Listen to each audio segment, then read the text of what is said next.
Bismillahirrahmanirrahim. Assalamualaikum warahmatullahi wabarakatuh. Makacil jual laki jual bini, anak-anak ulun, keponakan ulun, dang sanak ulun, papadaan, sahabat-sahabat ulun, ya baik yang ada di Banua kita di Kalimantan Selatan, di Kalimantan, ataupun yang pian orang Banjar yang ada di mana aja.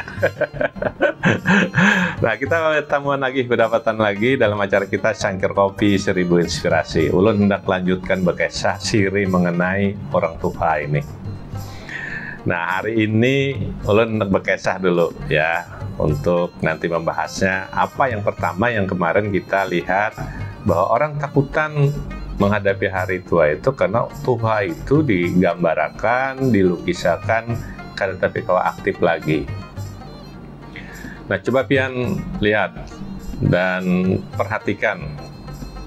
Ada sebuah kapal. Di kapal itu ya tentu kan macam-macam orang yang menjadi petugas di kapal itu. Orang menyambat kan abika, anak buah kapal. Anak buah kapal itu kan kalau itu kapal layar mamanya ya, itu kan macam-macam tugasnya itu.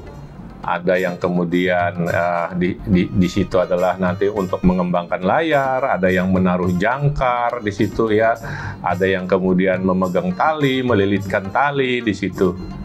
Jadi gambarannya itu mereka itu lincah, naik-naik ke tiang layar itu ya, gesit mereka. Nah, umumnya memang pian itu dilakukan oleh orang-orang yang muda. Biar mengangkat talinya yang ganal itu aja, kemudian naik ke atas tiang-tiang layarnya aja, pian bayangkan itu pasti dilakukan oleh orang-orang yang gesit, orang-orang yang muda. Nah, sehingga lalu kemudian ada orang yang tidak gesit, tetapi di mana posisinya di kapal itu? Posisi Sidin adalah nahkoda nang menyupir. Sidin bergerak aja, tapi di seteran aja. Nah, kalau pian bawa mobil tuh kan Sidin seteran di mobil aja di situ.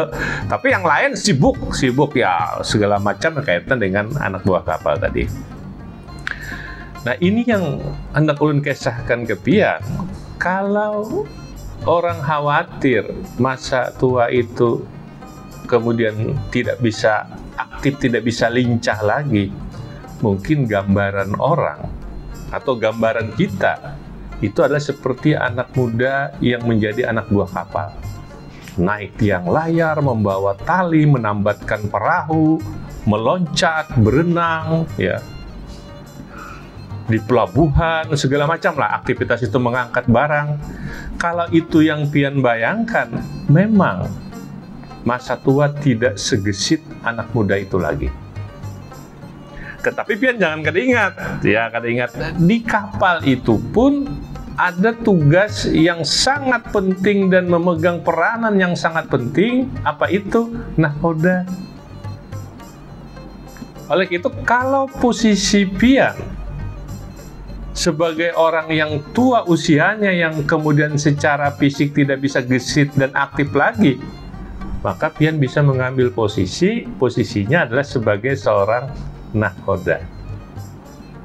Jadi kalau pian beranggapan bahwa tua itu kada aktif lagi, pian masih bisa aktif, tapi cari posisi yang tepat di mana pian harus beraktivitas itu.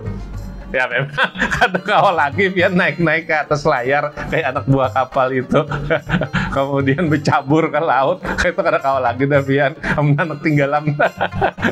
Tapi apa pian bisa lakukan? Pian nahkoda. Bahkan itu menurut ahli hikmah mempunyai peranan yang penting. Kenapa? Karena orang tua itu banyak pengalaman hidupnya.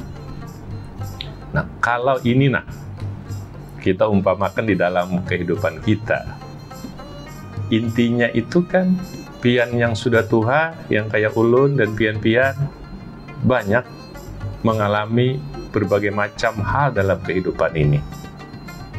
Oleh karena itu, pian insya Allah lebih banyak pengetahuan dan kebijaksanaan. Sama seperti pernah ulun kisahkan tentang Pabel kuda tua umpamanya. Secara fisik kedakwa lagi ia mengangkat barang, untuk mengangkat gerobaknya, untuk mengangkat segala macam beban di pundaknya kuda yang tua. Tapi dia masih bisa menunjukkan jalan yang tepat pada saat orang tersesat di jalan itu. Oleh karena itulah, masa tua bukan tidak aktif lagi, pian tetap aktif, tiang tetap gesit, tetapi keaktifan dan kegesitan pian itu berubah dari kegesitan fisik menjadi kegesitan dalam masalah kebijaksanaan di dalam kehidupan. Nah, kenapa pian jarulun dulu tuh banyak makan asam garam di dalam kehidupan ini. Jadi insya Allah julun kita tetap aktif di masa tua. Apalagi kalau pian bisa mau saja juga nanti kumpul ya dengan kawan-kawan, dengan anak-anak muda, mereka kemudian bertanya sesuatu, insya Allah jawaban pian itu lebih bijak karena pian bisa memberikan petunjuk, memberikan jalan berdasarkan pengalaman kehidupan pian. Walaupun julun tantangannya berubah dari zaman ke zaman itu, tetapi kita masih bisa aktif dalam hal di mana kita memilih posisi. Ya, julun ada beberapa sahabat kalau sudah tua, kalau bisa menulis ya. Kalau bisa berpandir kayak ulun berpandir. Nah, itu yang terkait dengan soal kebijakan. Tapi kalau ulun disuruh nanti 4 lomba lari, kan angkat tangan ulun tuh itu sudah lewat masanya. Jadi carilah yang memang cocok dengan posisi dan kegiatan kita di masa yang sudah tua ini. Jadi kalau ada orang mengatakan takutan Tuhan karena kada aktif, itu keliru. Kita bisa aktif, tetapi aktif sesuai dengan bidang kita dan kapasitas kita di masa usia tua itu. Ini kisah ulun hari ini ulun tarusakan kena bagai sahlan uyan mengenai orang tua ini. Sekian, terima kasih. Assalamualaikum warahmatullahi wabarakatuh. Salam secangkir kopi, 1000 inspirasi.